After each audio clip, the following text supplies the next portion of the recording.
Paye ton droitard, épisode final, ça y est, on est sur l'épisode final de Paye ton droitard, on va vous expliquer tout ça, on a un épisode un peu particulier. J'ai dit à Zoé sur qui c'était, mais elle ne sait pas pourquoi c'est sur ce gars, et pourquoi c'est l'épisode final sur ce gars, et elle va le découvrir. Zoé, est-ce que tu es prête pour cet épisode? Mais je suis plus que prête, pas du, je suis au summum de l'extase et du plaisir en fait. C'est ça qui se passe parce que on a dit, tu vois, on fait moins de paye ton droitard parce que en fait, c'est moins d'actualité. Tu vois, ils sont moins puissants, ils sont moins hégémoniques qu'avant. Donc notre travail militant d'aller se foutre de la gueule des droitards et de les étudier et tout est un peu passé quoi. Et d'ailleurs, ça va dans le truc de l'extrême droite en déliquescence et tout. Mais je t'avoue que tu m'as chauffé avec le droitard du jour. Et en fait, moi, ça reste, voilà, ceux qui savent pas, qui n'étaient pas présents sur la chaîne à l'époque des Paytons droitards, je suis droitardologue. Et j'ai vraiment une passion absolue pour les débiles d'extrême droite d'Internet. C'est genre un de mes passe-temps favoris, en fait. Bon, alors, j'ai moins le temps en plus en ce moment et tout. Mais donc, vraiment, enfin, moi, Padu m'envoie un message, il me dit, ça te dit un Payton droitard? Je dis, mais évidemment, quoi, évidemment. Ouais, let's go, donc on est parti pour ce Paye ton droitard, et ce Paye ton droitard est donc sur El Ryan. Alors pourquoi est-ce Et qu'il est oui! sur El Ryan, ce Paye ton droitard?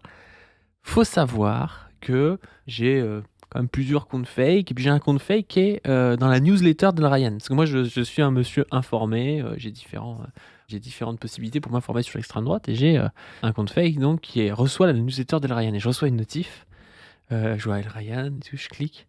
Et là, je vois mon plus gros projet, machin. Alors, El Ryan, c'est toujours ça, sa newsletter, c'est une espèce de truc un peu business bizarre où il t'explique tout le temps qu'il faut rentrer dans le train avec lui, sinon on va rater un truc. Il faut toujours acheter des trucs dans sa newsletter. Enfin, c'est un peu du bullshit business, quoi. Et là, je vois quoi? C'est quoi, d'après toi, son dernier joujou, El Ryan? Alors, c'est sûr qu'il veut te vendre un truc. Ça, déjà, c'est à peu près certain. Et donc, a priori, c'est une formation de merde. J'imagine que c'est une formation de merde parce que c'est du classique droitard, quoi. Et non, c'est pas une Oh! formation de fer. Je te présente le parfum d'El Ryan. Depuis 6 Oh, mois que je travaille sur quelque chose en secret, grande annonce. Le parfum d'El Ryan. J'ai créé mon propre parfum, il s'appelle Adonis Désir. Regarde ce banger. Et j'étais mort de rire. Tu vas voir. Il n'y a rien qui va. Il n'y a rien du tout qui va. C'est vraiment un parfum de... Voilà, je ne veux déjà, pas diffamer, Adonis. mais ça a l'air un peu beauf, tu vois. C'est du Scorpio. Moi je sens la vibe Scorpio, là, clairement. Mais c'est pas le prix du Clairement. Scorpio, par contre. Ah oui, alors je veux bien savoir le prix. J'ai créé mon propre parfum, il s'appelle Adonis Désir. Le nom est à chier, hein. Le nom est Mais il n'y a rien vraiment, qui va. vraiment, Regarde la vraiment nul. pub et tout. Ça fait genre le nectar des dieux et tout. Ça fait vraiment pub de Ah ouais, parfum ouais. cheapos. Ça m'amuse trop. Aïe, aïe, aïe, aïe, aïe. El Ryan. Est-ce qu'on explique un peu qui est El Ryan, mon cher Padu? Alors, El Ryan, ouais. Je te laisse expliquer parce que c'est toi qui es droitardologue. Moi, je ne suis Oui, qu'un pleutre. oui, voilà. Donc, chers amis, chers camarades, nous allons vous présenter le droitard du jour. El Ryan. Alors, El Ryan, jeune droitard qui s'est fait connaître à l'époque parce qu'il a fait des études de sociaux et qu'il a un Il peu a fait 1 an, hein. débunké. Oui, il a débunké la L1 de sociaux, figurez-vous. Et notamment, il s'est fait connaître pour dire, voilà, un jour, on m'a demandé de faire un exposé sur le féminisme. J'ai dit qu'en gros, les meufs, c'était mieux à la cuisine. Et tout le monde a été très choqué. Et il a gagné une street cred dans le milieu des gars d'extrême droite Internet immédiatement, tu vois, en ayant fait cet acte de bravoure incroyable. Ah Parce que là, ouais, on parle de mais vrais c'était hommes, cette tu vois. époque-là, c'était l'époque 2015 en même temps, tu vois, c'était l'époque Ah, mais où de fou! il n'y avait pas grande concurrence, donc ça te permettait aussi d'arriver, t'étais seul sur le marché d'extrême droite quand tu Ouais. disais un truc comme ça, il y avait 5 ou 6 pélos, quoi. Il y avait Valek, Raptor, Papacito, mais aujourd'hui, des gars comme lui, il y en a 30 000, et il y en a même à la télé, il y en a même sur France Info, tu sais, donc bon, ça sert un peu à rien, quoi. Oui, oui, oui, oui. Bah, écoute, alors à l'époque, voilà, donc grosse street cred de El Ryan, qui ensuite a mis un bonnet rouge et s'est mis à faire ce que tous les droitards qui n'ont aucune idée et aucune capacité d'élaboration intellectuelle, etc. font, c'est-à-dire du micro-trottoir. Voilà. Et on peut aller faire un petit tour sur sa chaîne récente, hein, parce que je crois qu'il fait toujours ça. J'imagine qu'il a dû énormément se renouveler, car nous sommes en 2026. Oui, voilà. Donc sur sa chaîne, c'est encore du micro-trottoir. L'amitié Sur homme-femme est-elle un mensonge? Non mais putain, elle a Oh, boucle. la boucle, c'est vraiment Non la mais boucle d'extrême. Tiens, l'amitié homme-femme, t'as le mythe des inégalités salariales, ça peut être ça ouais, aussi, le micro-trottoir, ça peut être sur le voilà. racisme anti-blanc, Ah, euh, le il y a le racisme racisme anti-blanc anti-blanc, n'existe pas. il y a les chances Chapitre pour la 2. France, c'est les mêmes thèmes à chaque fois. C'est ça. J'ai piégé des anticapitalistes avec une question. Oh, ben ça, elle doit être bien, la question, je pense, hein. Alors, je suis sûre que c'est un truc du genre, ah, t'es anticapitaliste, mais t'as un iPhone. Tu vois, c'est vraiment ce niveau-là, les copains, hein. Je suis désolée, on est vraiment sur le bas du bas du bas du panier. Qu'est-ce qu'on a d'autre? Je Mais montre tu un sais moche que aux femmes pour tester là. Oh là là. Bon, en tout cas, visiblement, El Ryan n'arrive toujours pas à pécho. Ça reste vraiment toujours les mêmes obsessions. c'était un gars, comme il faisait des micro-trottoirs. Si vous voulez, le micro-trottoir, c'est vraiment un format un peu pourri. Parce que bah, les gens sont pris au dépourvu. Donc en fait, c'est très compliqué de dire des choses intéressantes. Parce que tu sais pas trop sur quoi on va t'interroger et tout. Donc tu bégayes un peu. Et donc c'est très facile aussi de faire après des best-of avec des gars qui se ridiculisent ou des trucs comme ça. Ah ben Et oui, oui, El oui. Ryan faisant ça avec des types à la sortie de la fac ou je sais pas quoi, après, essayer de faire croire qu'il était bon en débat, tu vois, et alors je veux pas le diffamer, hein, mais je crois me souvenir avoir reçu des mails comme quoi tu avais des formations pour apprendre à débattre comme lui ou des trucs comme ça, tu vois. Bah, Alors évidemment. que, alors qu'en fait, ça veut rien dire sur ta capacité à débattre en face à face sur un sujet qu'un mec a bossé, tu vois. Là, t'es arrivé devant la fac, tu demandes à une meuf de noter sur 10 à un homme, et puis en fait, tu montres un homme moche et tu dis, oh, regardez, elle a pas noté si bas, ça veut bien dire que les femmes mentent et tout. Enfin, c'est vraiment ça, c'est micro-trottoir, c'est de la merde, quoi. Ah oui, oui, c'est bien de la merde, ouais. Donc voilà, pauvre El Ryan, hein, qui se retrouve à faire un parfum. Alors vraiment, Adonis Désir. Alors pareil, hein, on va donner des petits conseils marketing à El Ryan, mais je pense que ça aurait été mieux de mettre juste Adonis. Ouais, ouais, Voilà. le côté. Mais oui, mais tu vas voir justement. En fait, toi, tu réfléchis, et c'est là où t'es pas une bonne businesswoman. Tu réfléchis en te disant, on va faire un produit un peu stylé. Mais lui, il a un Oui. public de vraiment teubés, et les mecs qui vont aller cliquer pour acheter, c'est vraiment les plus gros puceaux du game, tu vois. Donc ils ont besoin d'avoir désir dedans pour qu'on leur dise vraiment, ouais, tu vas baiser si t'achètes ce parfum, tu vois. Ah Et, ouais, et non, il non, mais tu refait vas la voir, pub toute Axe. la pub, c'est ça, tout du long. Et tu vas Ah voir que c'est orienté vers ça. En fait, tu peux avoir un produit qui est plus ridicule que s'il s'appelait juste Adonis, mais qui va mieux marcher sur les teubés qui peuvent l'acheter, tu vois. ah ouais. C'est-à-dire que la communauté est petite, mais est fidèle. Alors sinon, tu vas avoir une communauté plus large, le produit va être un petit peu mieux, mais en fait, personne va l'acheter parce que tu vas rentrer en concurrence, je sais pas. Par exemple, quelqu'un qui s'intéresserait à un parfum un peu stylé vendu par un influenceur de droite, bah, si le truc est un peu stylé, qui paraît fait en France, je sais pas trop quoi, bah, peut-être qu'il va s'intéresser à d'autres parfums concurrents et puis se rendre compte qu'en fait, c'est une douille où il y a El Ryan qui prend une marge de ouf sans aucune raison, tu vois. Parce que c'est pas lui qui fait le parfum, tu vois. Enfin, à part Bah, s'il est devenu alors, parfumeur il est entre-temps, tu très très vois. très peu probable qu'il ait fait des études et qu'il soit devenu né, tu vois. C'est très Ouais. peu probable. Donc du coup, bah, lui, il s'oriente vers le public le plus teubé pour essayer de le Hmm. fidéliser et de faire de la grosse maille dessus. Tu vois. Donc du coup, t'as Adonis Désir. On va reprendre ses stories. Adonis le mortel dont les déesses tombaient amoureuses. Nous avons capturé son pouvoir dans un flacon. Tu vois, c'est orienté vers les plus X. Non, mais c'est triste. Eh putain, Oui, ça quand j'ai fait vu ça, 10 ans, non les mais c'est gars. ce que je me suis dit. C'est pour ça que je me suis dit c'est le dernier pailleton droitard parce que tu te dis Mais après oui, ça les mecs sont terminés, tu vois. Les mais mecs en sont oui. là quoi. Ah, c'est trop triste en reprenant des peintures et tout, le classique là. Oh là là là là là là. Mais Ouais, puis tu te c'est dis bon, il va vraiment. pas en vendre 10 000. Au pire, il arrive à Bah non. gratter. Allez, admettons, il en vend 400, tu vas avoir le prix, Bah et attends, admettons s'il en vend qu'il 400, gratte c'est 20. énorme. Ouais, ouais, c'est déjà Non, énorme, hein. Mais c'est admettons, il arrive monstrueux. à gratter 25 000 euros à des puces X, tu vois, ça lui permet pas de se mettre à l'abri pour les années à venir. Donc, à part s'il compte Mm. rescammer des gens tous les 6 mois, ce qui est peut-être son mode de vie, tu vois, bah, ça a aucun intérêt, ça a vraiment aucun intérêt. C'est pas quelque chose qui va fidéliser, tu vois. Ouais. Et bon, alors, on n'a toujours pas ouvert notre entreprise de conseil de drague, pas dû. Pourtant, comme on a fait de la droitardologie tous les deux, on est devenus hyper calés parce que ça représente quand même 60%. 60% du contenu des droitards, hein. C'est comment baiser, les meufs veulent plus baiser, c'est horrible, pourquoi elles veulent baiser les autres et pas moi, etc., etc. Et nous, on est toujours restés sur des conseils assez classiques, c'est-à-dire, bah, déjà, lave-toi et sois sympa. Et puis après, tu vois si tu arrives avoir un petit point d'achoppement avec quelqu'un, quoi. Et Non, moi je peut-être que pense le qu'il faut, fait, il faut être un bad guy, il faut faire de la rétention oui, séminale. Tu vois, ça c'est les vrais conseils pour choper des meufs, je pense, tu vois. oui, oui. Et donc mettre du parfum. Alors, moi, c'est très personnel, voilà, je le dis. Mais moi, perso, et je sais qu'il y a beaucoup de gens comme moi, les odeurs très fortes, ça m'incommode de fou. Tu vois, genre les gens qui sont très parfumés et tout, je déteste ça. Même les gens qui sont très parfumés avec des parfums à 250 balles, je trouve ça vraiment très difficile. Mais même, tu sais, les produits cosmétiques et tout qui sentent et tout, je n'aime pas ça. Donc voilà, moi, je suis pas sûre que mettre le parfum d'Adonis Désir, ça aide à baiser. Mais bon.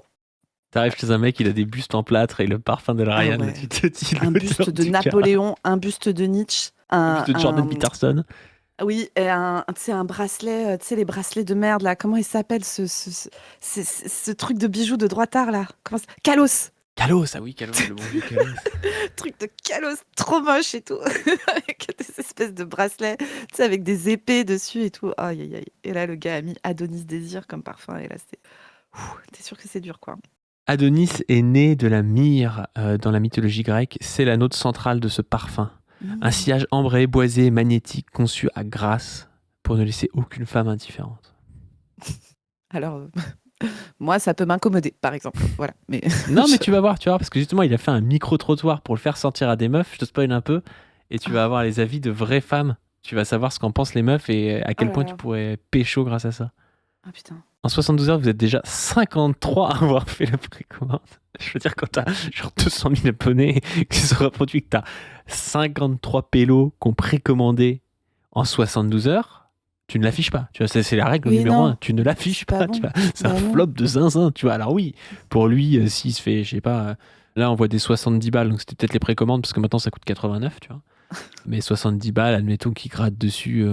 Je Non, sais mais pas, il je doit pense qu'il y faire a un une... gros taux de grattage parce qu'en fait, je pense que ça coûte pas très très cher à fabriquer les parfums. C'est le parfum, tu payes beaucoup la qualité de la bouteille, déjà, tu sais, Ouais. le packaging et tout. Tu penses que ça coûte Tu payes combien un... prix tu vois, enfin, il y a peut-être 20 balles de Mais marchandises, si même c'est pas. du parfum de merde, oui, il doit marger de ouf. Mais attends, mais c'est Al Ryan Padu. Il y a aucun monde dans lequel le gars se dit, je fais un produit hyper quali et je fais quasiment pas de marge parce que j'ai envie de l'offrir à ma communauté. C'est Ah bah non, sûr que non, c'est non. sûr. C'est sûr que non. C'est sûr que le gars fait une marge de zinzin. Donc là, écoute, 50, 50 fois 5, ouais, il s'est fait 2500 balles là, j'espère pour lui.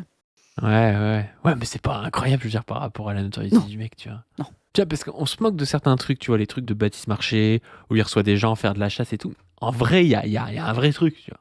C'est-à-dire que t'es fan d'un youtubeur, tu payes quelque chose, t'arrives chez lui, il te fait visiter le Texas, tu chasses avec lui. Moi, je trouve que c'est un truc un peu teubé d'aller chasser des crocodiles, tu vois. Mais je peux comprendre qu'un quelqu'un ait envie de payer ça et en ressorte en se disant, je me suis pas fait scammer, j'ai passé une bonne semaine, tu vois. Mmh.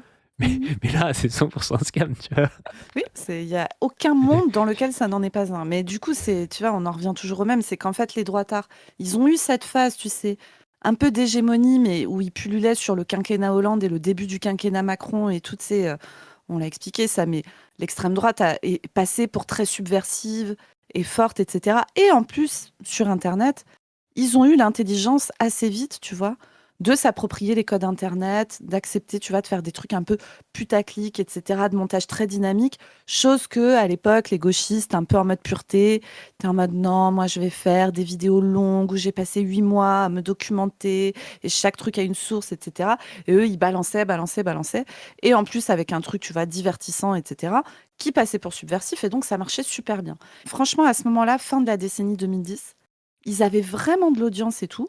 Et s'ils avaient été intelligents et si c'était vraiment des militants, ce qu'ils ne sont pas, hein, en fait, ils auraient capitalisé là-dessus. Ils auraient structuré, ils auraient organisé, tu vois, ils auraient pu faire des trucs. Essayer de se mettre en lien.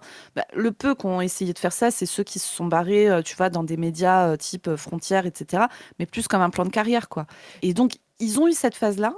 Et en fait, très vite, là, sur ces dernières années, ça a commencé à s'épuiser, mais aussi parce que l'extrême droite, enfin, dire des banalités sur le racisme anti-blanc et antiféministe et tout, enfin, tu sais, ça a été dit 50 fois, c'est ce que tu entends partout à la télé, enfin, ça n'a rien de subversif, c'est pas intéressant et tout.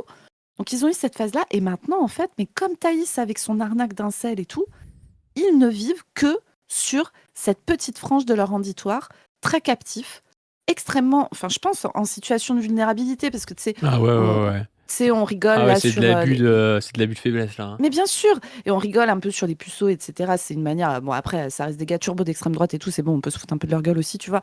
Mais en vrai, quand on est à payer 70 balles pour un truc où t'es sûr que c'est un scam, en te disant peut-être je vais réussir à pécho, enfin, c'est super triste en fait. Ah C'est ouais, super c'est trop triste. triste. Hein. C'est trop triste. Après, il en a vendu que 53. Hein.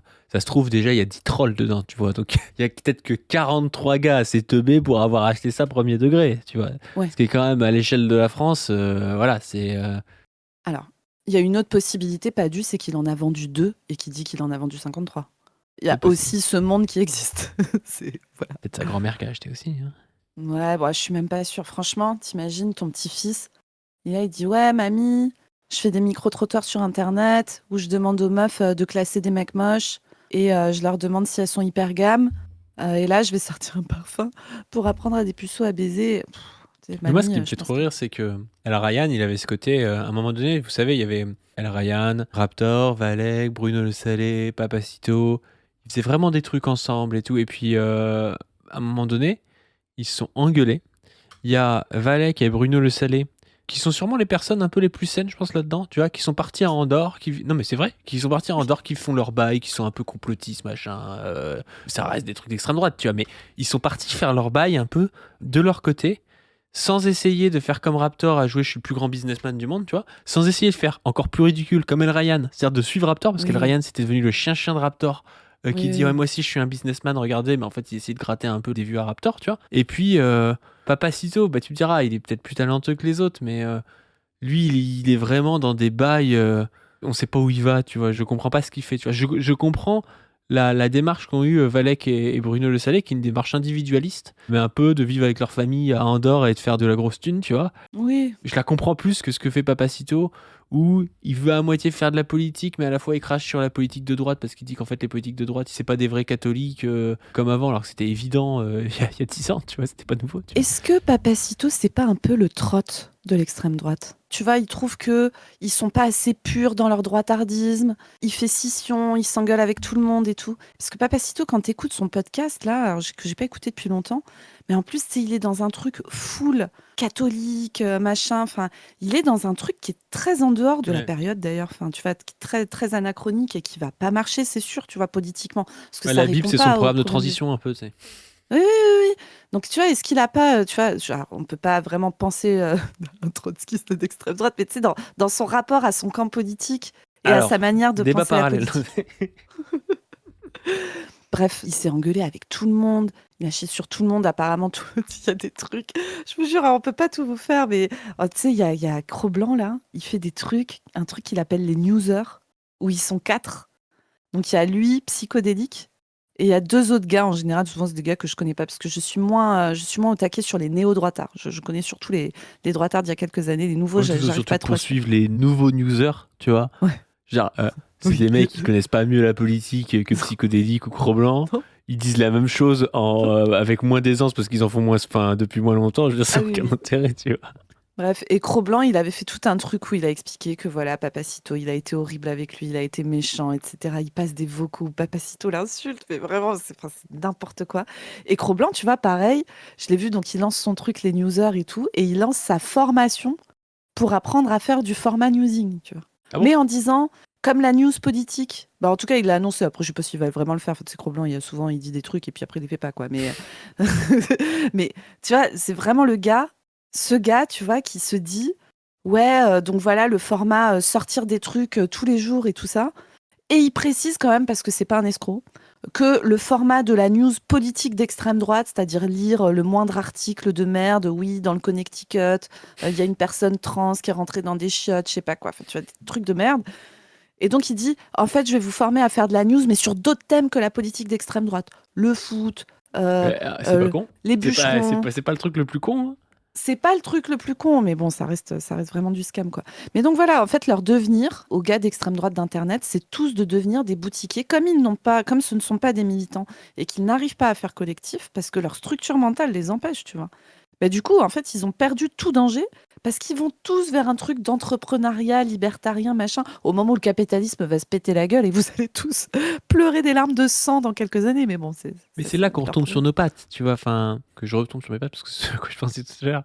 C'est que El Ryan, il veut être un entrepreneur, mais j'ai aucun respect pour un gars qui fait ça. Tu vois, je peux avoir un certain respect pour l'atelier Missort. Ils ont un délire, ils essaient de faire de la sculpture. Bon, voilà, on en pense qu'on veut, tu vois. Moi, j'irais pas acheter leur sculpture, tu vois. Mais ils essaient de faire un truc, tu vois.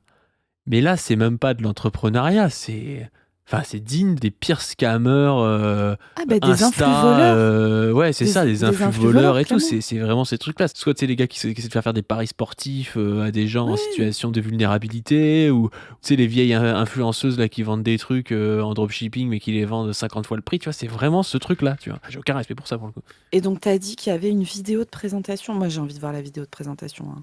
Ouais, on va voir ça. Alors, les 100 Ah, il y a premiers. d'autres trucs avant. Ouais, Flacon numéroté et unique. heureusement que c'est unique. Donc là, tu vas pouvoir voir les différents essais. On va aller sur son site internet, donc sur la maison Adonis.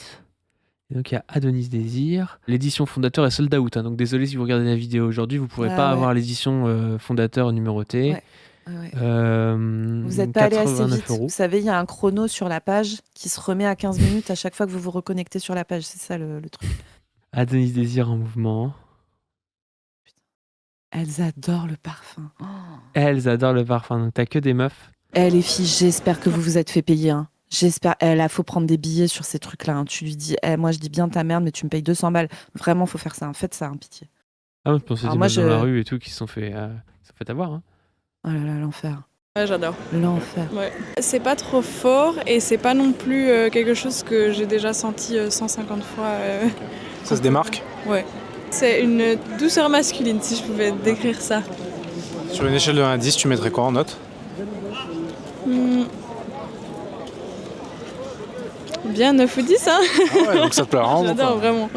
Mais non, mais tu sais que, Oh là tu sais là, que moi, le pas cringe du, de en ce plus, je truc. suis quelqu'un d'un peu faible, tu sais, par mon empathie. Moi, je te jure, s'il y a un gars que je croise dans la rue, il me dit, tiens, j'ai créé mon parfum 100 et tout, je pense que je me sens obligée de dire, Mais ça bien sent sûr, super bon. mais bien sûr. Ah, c'est super, tu mets quelle note? Ah bah 9-10, hein, c'est vraiment, c'est super, j'espère que ça va aller dans ta vie. Tu dis Allez, c'est mon bisous. parfum et tout.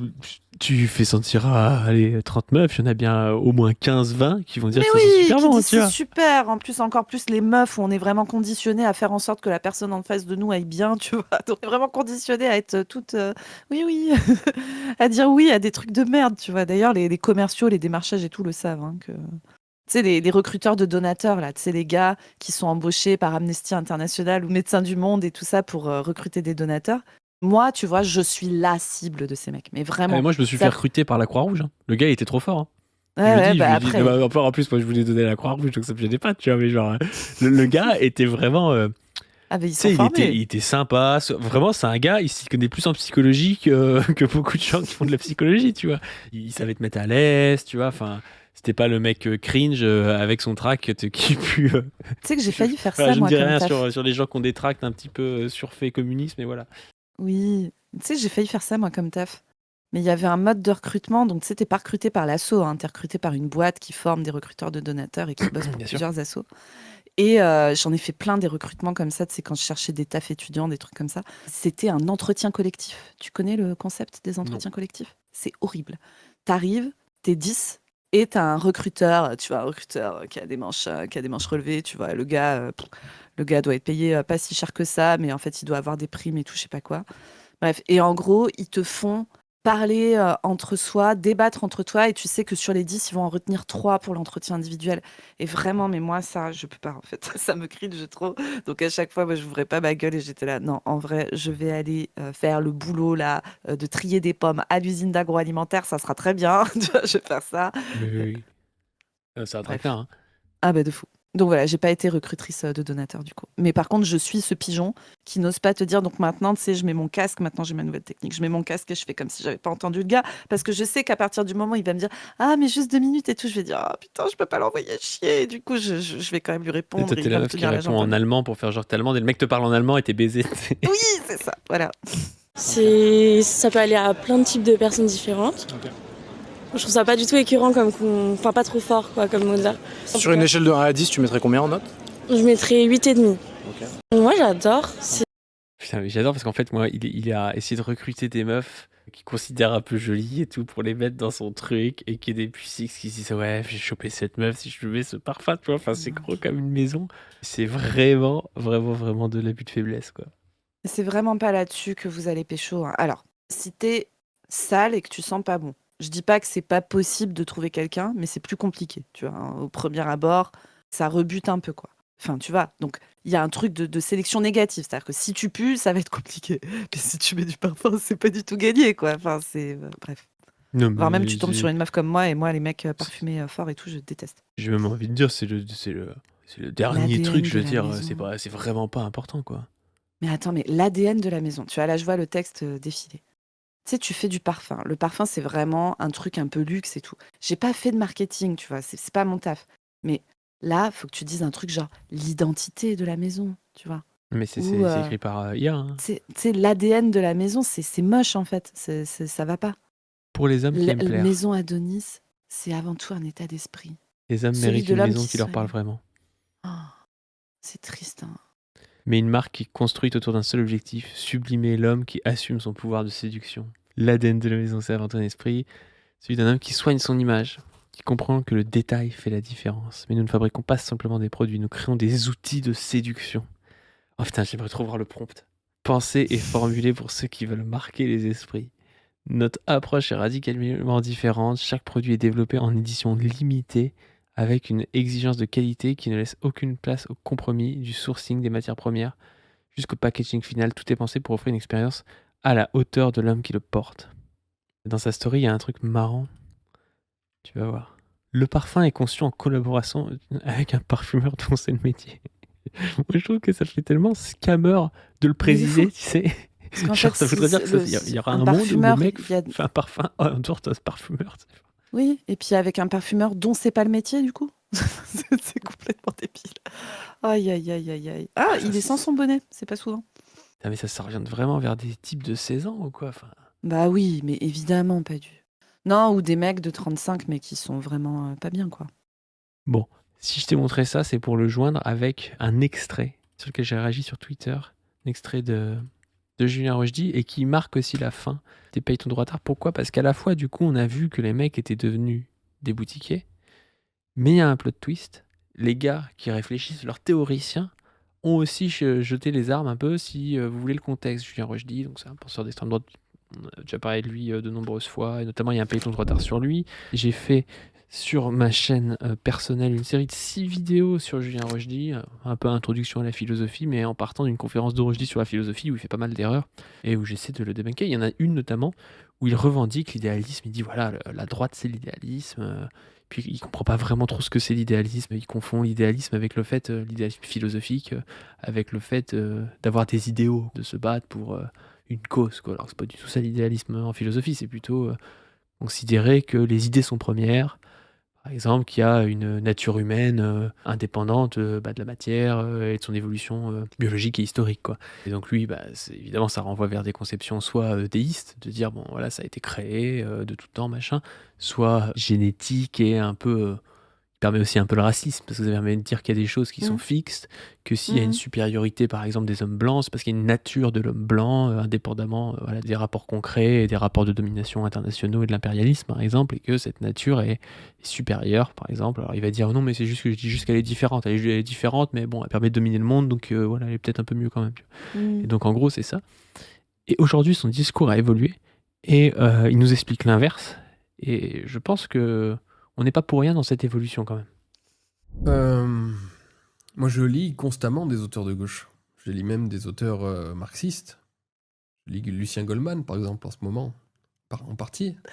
Déjà, qui parle de Lucien Goldman en France ? C'est Chris qui a fait lire Lucien Goldman à Julien Rochdy. Vous ne pourrez pas m'enlever cette idée de la tête. D'ailleurs, sachez-le, je suis sûre que Chris a réussi à convertir Julien Rochdy à Lucien Goldman. Voilà, c'est ma take. Zoé a dit que Rochdy était un quasi-camarade, du coup. Ah, mais tu sais, c'est son devenir Nazbol, là, qui se prépare. Tu penses ? Ouais, je sais pas. Ah, ce serait vraiment particulier, parce qu'en plus, il n'aime pas l'État et tout, il est Nazbol, c'est Oui. un peu l'inverse. Parce que lui, il n'aime pas les souverainistes, il n'aime pas l'État, Ouais, je c'est le vois vrai. pas devenir Nazbol, tu vois. C'est vrai, mec. Mais du coup, que va-t-il devenir ? C'est ça la vraie question. Que va-t-il devenir, ce Juju ? Je sais pas, moi je pense qu'il essaie d'utiliser la force théorique du marxisme pour tu vois, pour son idéologie de droite, tu vois. Ouais, il va faire du matérialisme historique de droite, quoi. C'est un peu compliqué, oui. Ouais, c'est un peu chaud. Je lis... Alors, ce qui m'a intéressé à gauche, là, dernièrement, dans le marxisme, alors, d'une façon différente, évidemment, de l'approche marxiste, mais c'est la critique de l'idéalisme. La critique d'une façon de penser que je trouve extrêmement répandue à droite. C'est lui qui l'a vendu, il a vendu ça texto, vraiment, allez regarder les vidéos, notamment il y en a une où je parle du matérialisme et de l'idéalisme qu'on vous met en description.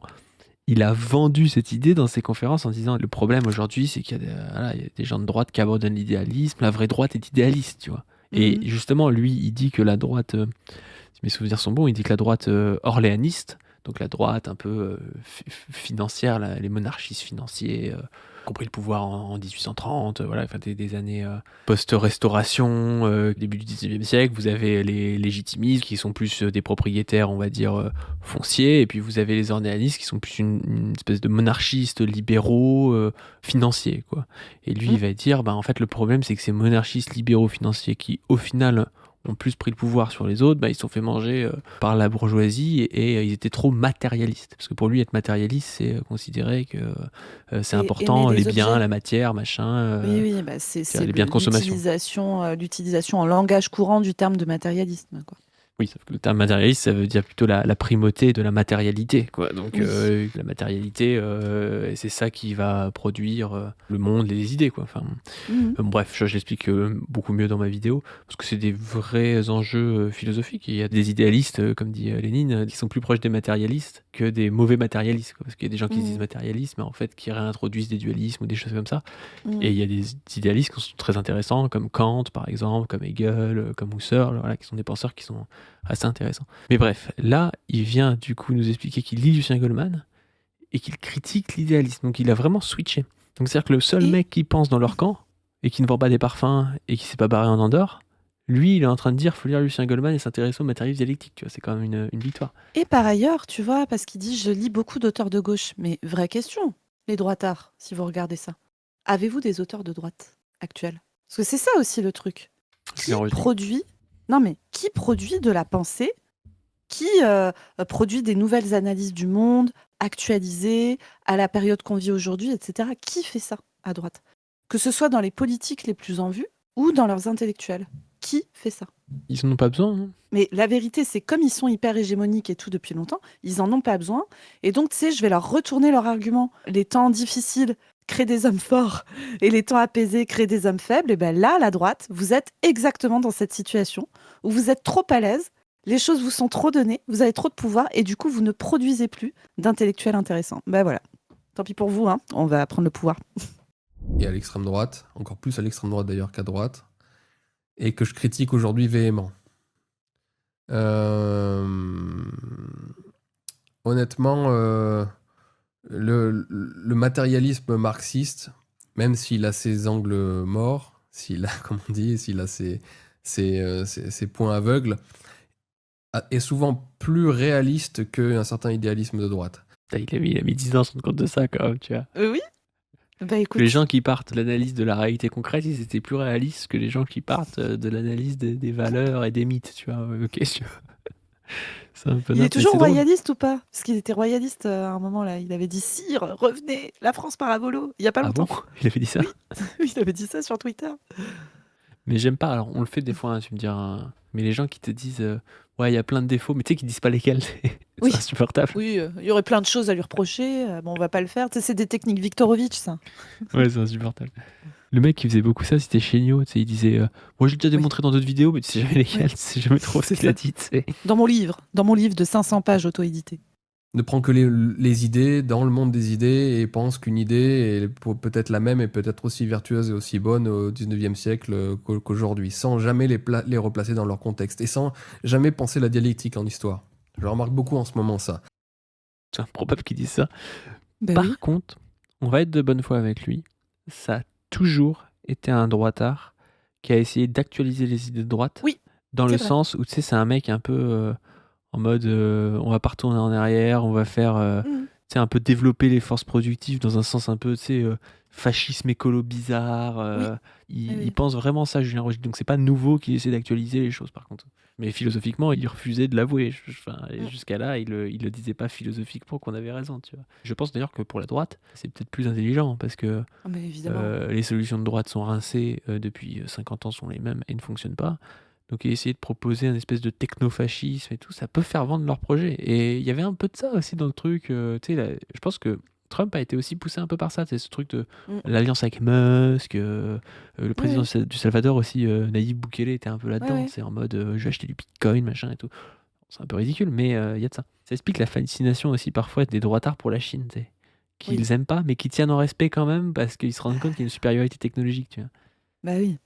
Sur des changements d'approche, sur des changements, sur un monde qui change et qui nous oblige à nous nous resituer en géopolitique, en politique intérieure, en politique globale, même culturellement.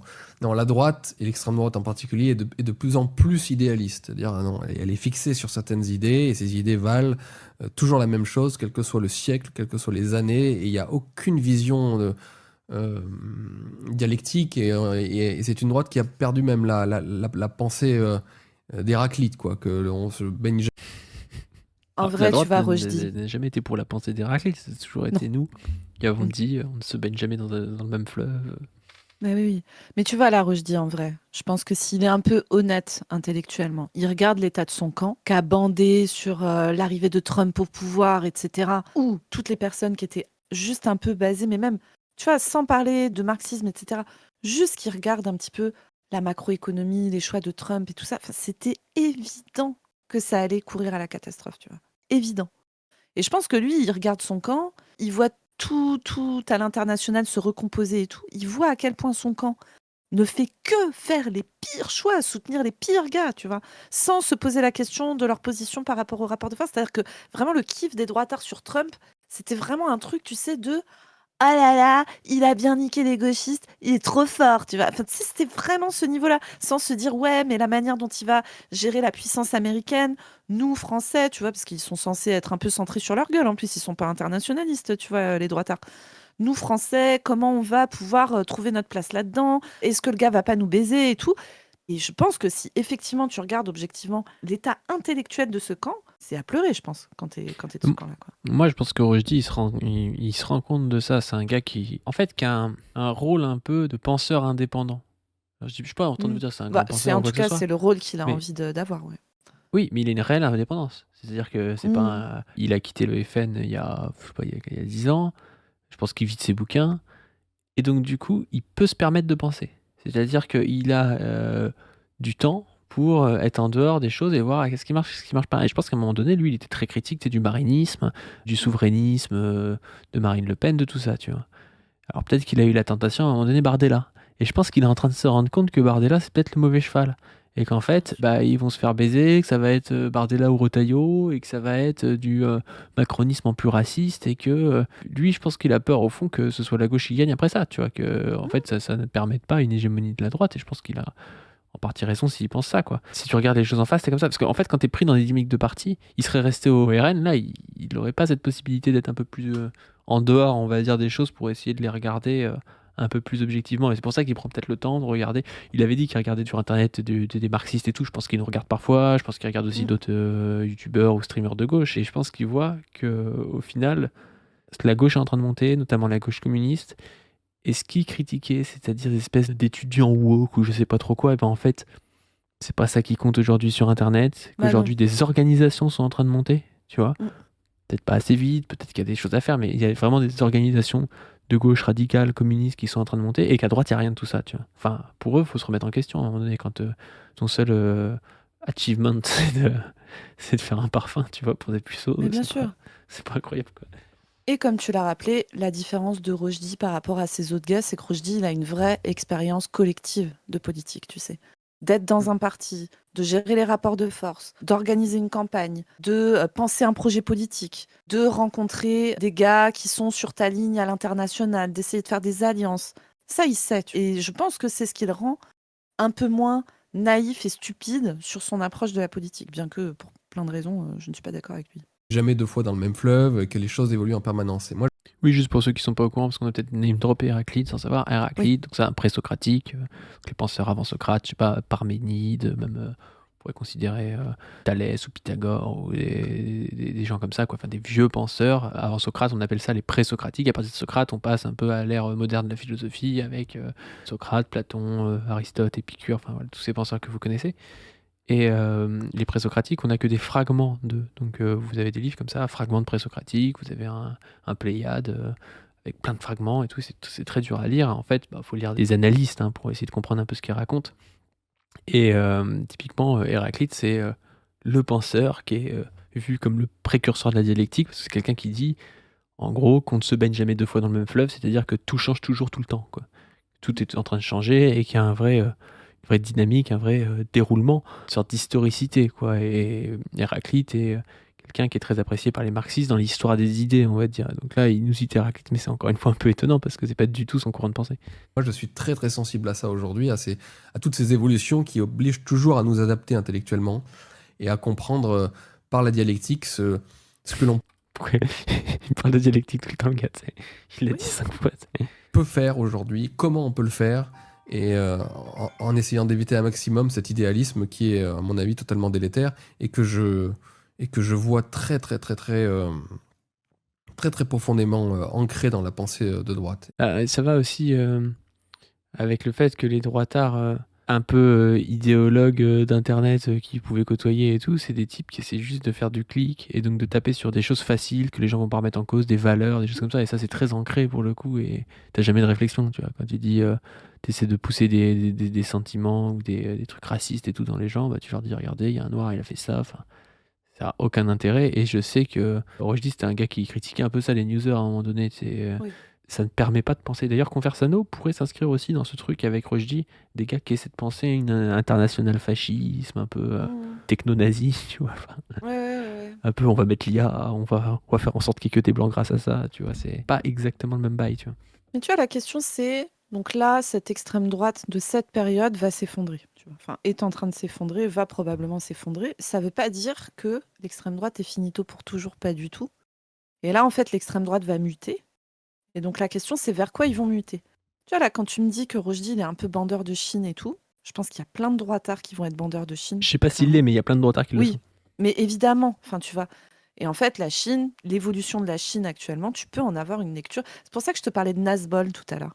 Alors, Nazbol, les gens, pour dire c'est national bolchevique, c'est, je sais pas comment dire ça, c'est des rouges-bruns, quoi. Mais enfin, je peux même pas expliquer ça en disant rouge-brun. Comment tu définirais, toi, Ouais, en fait, c'est Nazbol? à la chute de l'URSS, t'as un courant qui s'est développé pour faire du nationalisme russe Limonov. communiste, quoi. Limonov, tu vois. Oui, Limonov, oui. c'est un Nazbol.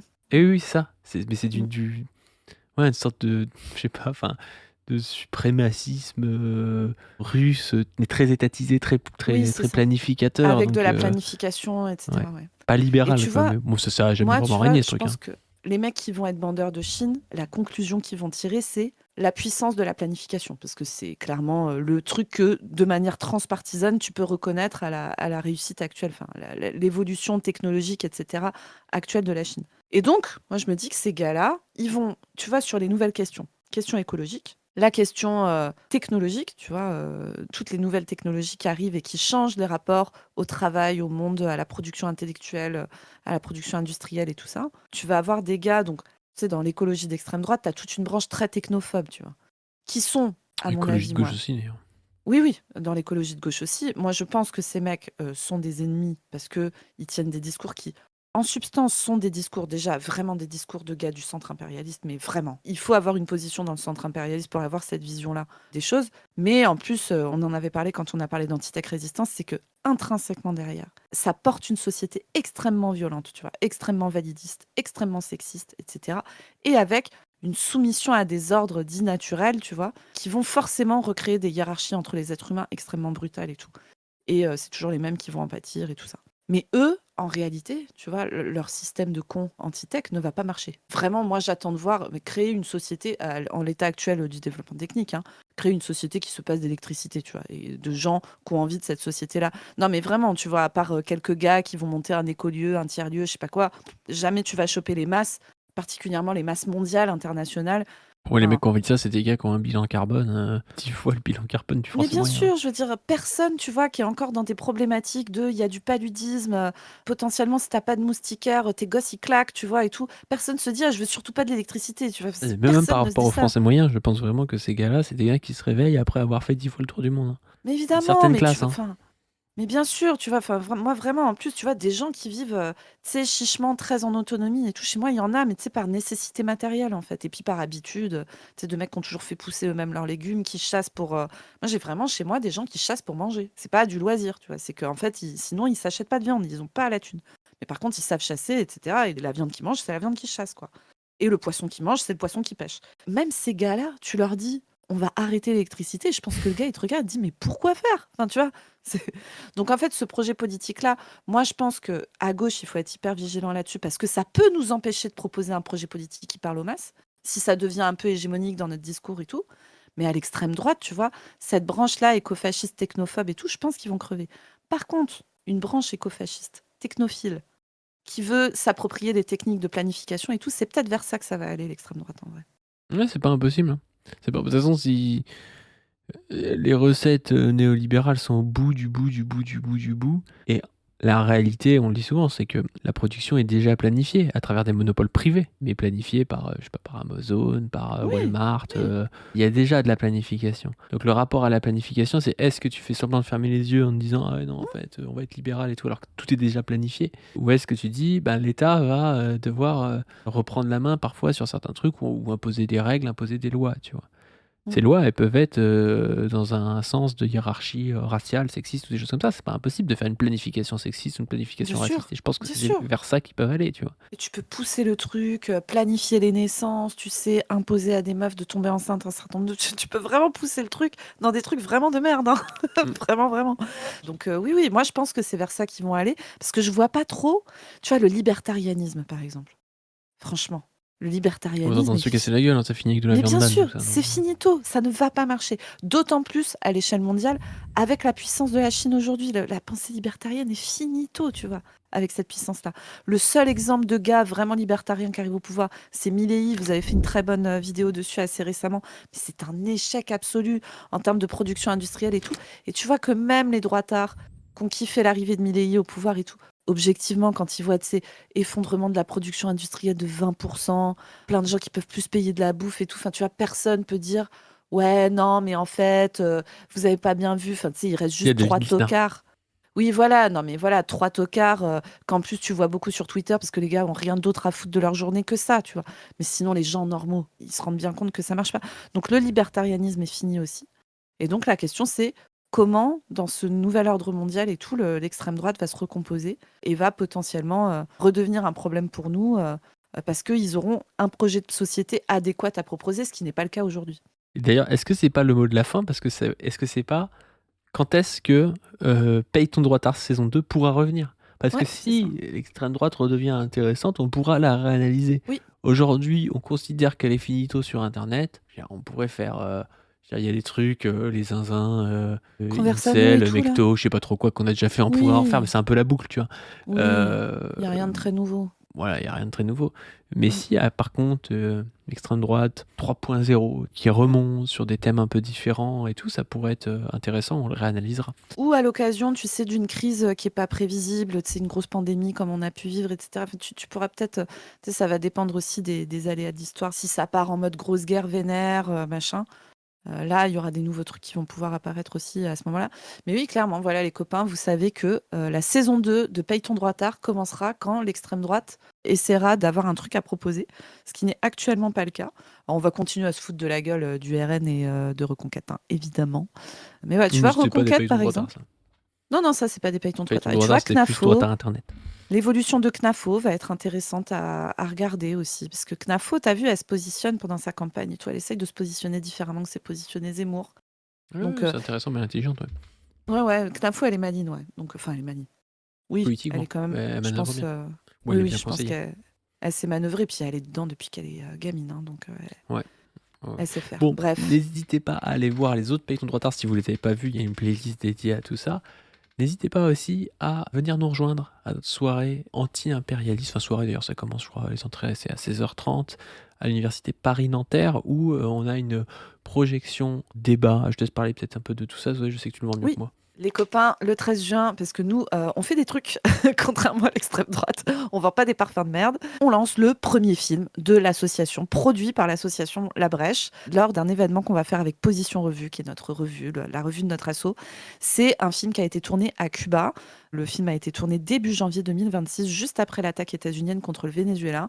Ça s'est fait un peu par hasard. On suit Saïd Bouamama, incroyable, intellectuel, bref, on vous l'a déjà vendu plein de fois. Allez lire ses livres, allez écouter, allez aussi le voir sur la chaîne Investigation où il fait des formats vidéo d'analyse, notamment de l'international et tout, qui sont absolument passionnants.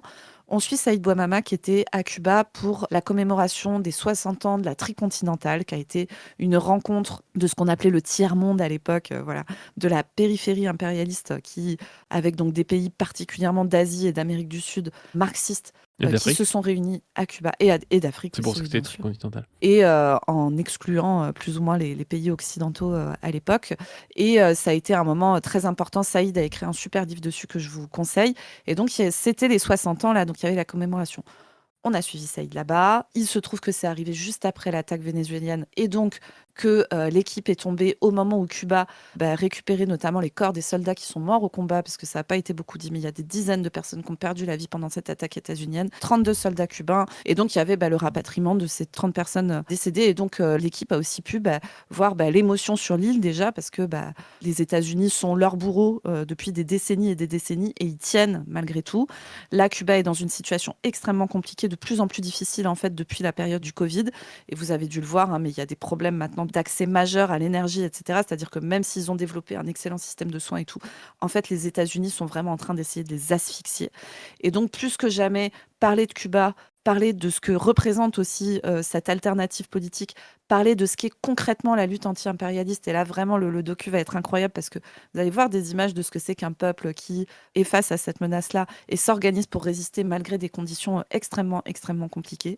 Et en plus, voilà, ça parle de l'actualisation de la lutte anti-impérialiste. On est super fiers de ça, vraiment, je tiens à le dire.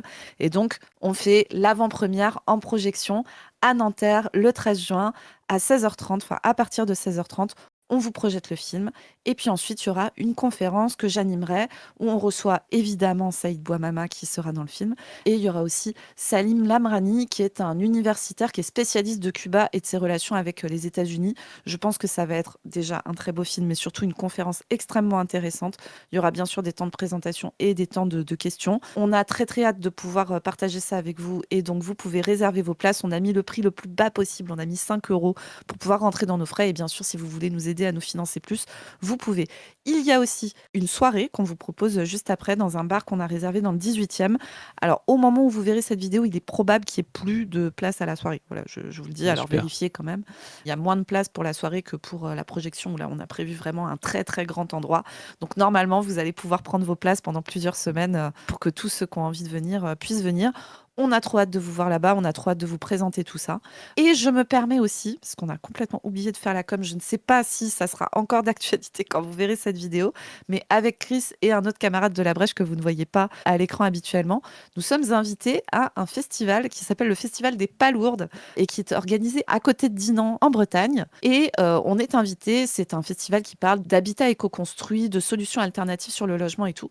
Et nous, on va venir parler un peu de politique là-dedans, donc on va parler de politique en ruralité, de comment on fait pour faire avancer les idées de gauche dans ces contextes-là. On va parler de logement, on va parler d'écofascisme, on va parler de tout ça. Bref, ça va être trop cool. Donc, si vous voulez nous croiser aussi, alors il y aura Papadu qui n'était pas dispo, mais il y aura Chris et moi et un autre camarade. Et voilà, on pourra se croiser à ce week-end-là. Nous, on y sera. Donc, c'est le week-end du lundi de Pentecôte. Et nous, on y sera le samedi dimanche. Voilà, pour info. Donc, si vous voulez venir, et je pense qu'on fera des petits posts sur la chaîne YouTube parce qu'on a complètement zappé de faire de la com pour ça.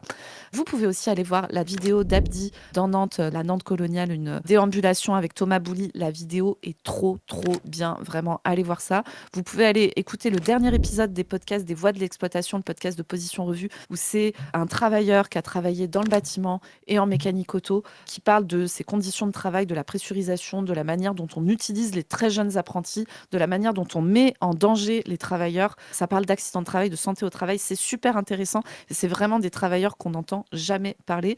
Donc, allez écouter ça aussi. Et comme vous le savez, comme d'hab, il y a les autres chaînes, il y a la revue Position Revue, il y a les réseaux Insta, Twitter, il y a le Tipeee pour pouvoir nous soutenir dans tous les projets qu'on est en train de faire, parce que nous, on n'est pas des droitards des teubés, on est en train de structurer, d'essayer de produire à la fois de la structuration, de la formation théorique, de la formation pratique, des outils militants. Bref, donc voilà, si vous voulez nous aider à ça, c'est sur le Tipeee que ça se passe. Et sur ce, il nous reste juste à vous dire à plus tout le monde. Salut. À plus.